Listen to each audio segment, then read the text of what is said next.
Hello listeners, কেমন আছেন আপনারা সবাই? প্রথমেই ক্ষমা চেয়ে নিচ্ছি যে কোনো ধরনের ব্যাকগ্রাউন্ড নয়েজের জন্য।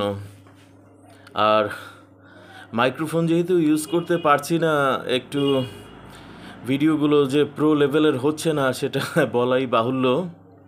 তারপরেও আল্লাহ প্রদত্তভাবে অতটুকু শব্দ গলাতে আছে যে পুরোপুরি সবসময় মাইক্রোফোন নির্ভরশীল থাকবার দরকার নেই। এনিওয়ে, আজকে ওল্ড রকার রিভিউর একটি নতুন এপিসোড নিয়ে আবার চলে এলাম। গানটা আসলে ইন্টারেস্টিং গান, এবং গানটা যখন শুরু হয় তখন মনে হয় বুঝি সেই আমলের ইলিয়াস কাঞ্চন সাহেব বা রাজ্জাক সাহেবের কোনো সিনেমার গান বুঝি শুরু হলো। এইরকম একটা আবহ নিয়ে গানটা শুরু হয়। ইয়েস, নোভা ব্যান্ডের আহ্বান অ্যালবামের বি পিঠের একটি গান নিয়ে কথা বলছি। গানটার নাম হচ্ছে ডক্টর আতিকুল্লাহ। এখন শুরুতেই চলে যাই লিরিক্সের আলোচনায়। এই গানটা লিরিক আমার একদমই পছন্দ হয়নি, সত্যি কথা। এবং শুধু আমার কেন, যারা যারা শুনেছেন, যারা ফজল ভাইকে বা ফজল ভাইয়ের সার্কেলকে ব্যক্তিগতভাবে চেনেন না, তাদের কারোরই আসলে এই লিরিকটায় মজা পাওয়ার কোনো কারণ নেই। কারণ এই লিরিকে একজন ডক্টরের কথা বলা হয়েছে, এবং এই ডক্টর হচ্ছে ফজল ভাই কবে কোন এলাকায় বসবাস করতেন সেই এলাকা ভিত্তিক একজন ডক্টর। এবং এই ডক্টরের সাথে ফজল ভাইয়ের ব্যক্তিগত সম্পর্ক, ডক্টরের নিত্যনৈমিত্তিক কার্যপ্রণালী, আচার আচরণ অ্যাটসেট্রা সমস্ত কিছু আসলে এই গানে উঠে এসেছে। এটা ফজল ভাইয়ের ব্যান্ডের মেম্বার, এবং ওনার ওই এলাকাতে আশেপাশে যারা থাকতেন ওনার সাথে, পাড়া প্রতিবেশী, ওনারা এই গানটাতে বেশি রিলেট করতে পারবেন। আমার এইটাতে ভালো লাগার কোনো কারণই নাই। আর এই গানটা আসলে একটা ফোক ফরম্যাটের গান। এখানে সুফি রক কনসেপ্টের সাথে সুফি রকের সাথে কমেডি ফোকের একটা ব্লেন্ড আপ করা হয়েছে এই গানটায়। তো ফোকে তো আমার আগ্রহ কম, আর ফজল ভাইও সম্ভবত বুঝতে পেরেছিলেন, তাই উনি মনে মনে বলেছিলেন, দাঁড়াও দালাত, তুমি গান শুনবা না?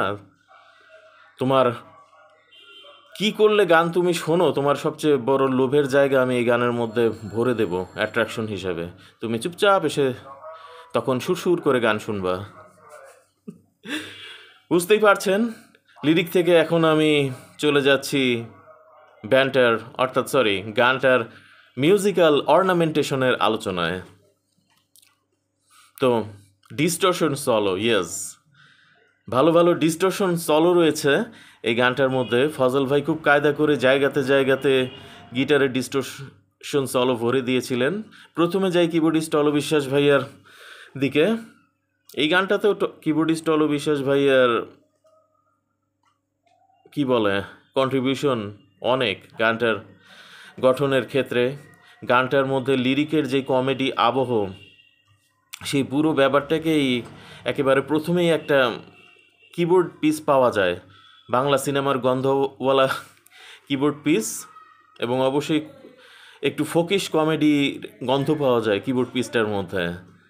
তো টলবের হাত থেকে এই কিবোর্ড পিসটা বেজে ওঠে, এবং এরপরই সেই ফজল ভাইয়ের ডিস্টরশন সলোর খানিকটা অংশ আমরা পাই। তারপর গানটার মুখ শুরু হয়, এবং এই গানটারও প্রত্যেকটা জায়গায় টলো বিশ্বাস ভাইয়ের ভোকাল হারমোনাইজ খুব জোরদারভাবেই আমরা পাই। ফজল ভাই তো লিড ভোকাল করেছেন এই গানটার মধ্যে, এবং টলো ভাই সাথে সাথে ভোকাল হারমোনিটা আমরা পাই। তো গানটার মুখ শেষ হয়ে যাওয়ার পর একটা ডিস্টরশন সলো বেজে ওঠে।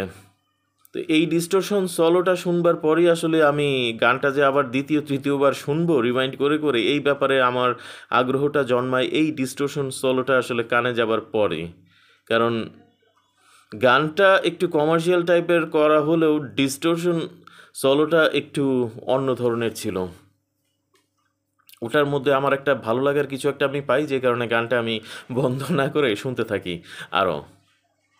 এরপর গানটার প্রথম অন্তরা গাওয়া হয়।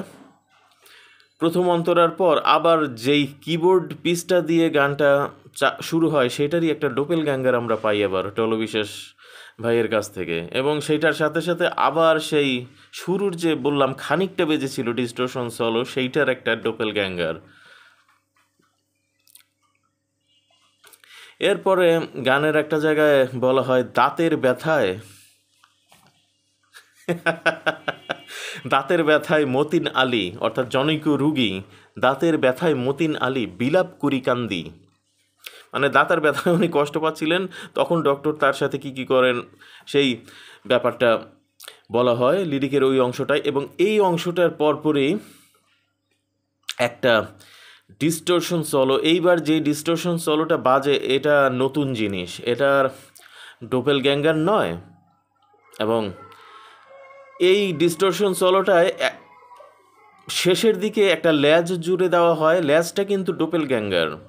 ড্যাং ড্যাং ড্যাং ড্যাং ড্যাং ড্যাং ড্যাং ড্যাং ড্যাং ড্যাং ড্যাং ড্যাং ড্যাং ড্যাং ড্যাং ড্যাং ড্যাং ড্যাং, যাই হোক সামথিং লাইক দ্যাট। এই ল্যাজটা কিন্তু বারবারই ডোপেল গ্যাঙ্গার হয়ে ইউজ হয়, কিন্তু এইটার আগে পর্যন্ত যে জায়গাটা এখানে অ্যারাবিক মোড বা ইজিপশিয়ান মোড ইউজ করা হয় ডিস্টোরশনে, গিটারের স্কেলিংয়ে। এই ইজিপশিয়ান মোড ইউজের কারণে গানটার মধ্যে একটু আরব্য ধাঁচ, অ্যারাবিক ধাঁচ এসে পড়ে, এবং আমার খুব ভাল লাগে এই ডিস্টোরশনের এই জায়গাটা। এবং এইটার আমি একটু উল্লেখযোগ্য জায়গা আছে কয়েকটা নোটের, আপনাদের সাথে শেয়ার না করলেই নয়। শুনে দেখবেন এই যে জায়গাটা শেষের দিকে, ওইটাই আসলে খুব ক্লিক করে আমার ব্রেনের মধ্যে। ওইটাই ডিস্টোরশন গিটার এটসেট্রার প্রতি আমার, তো আসলে 6-এর কথা বলছি, ক্লাস 6, এই প্রেমটা তো মাত্র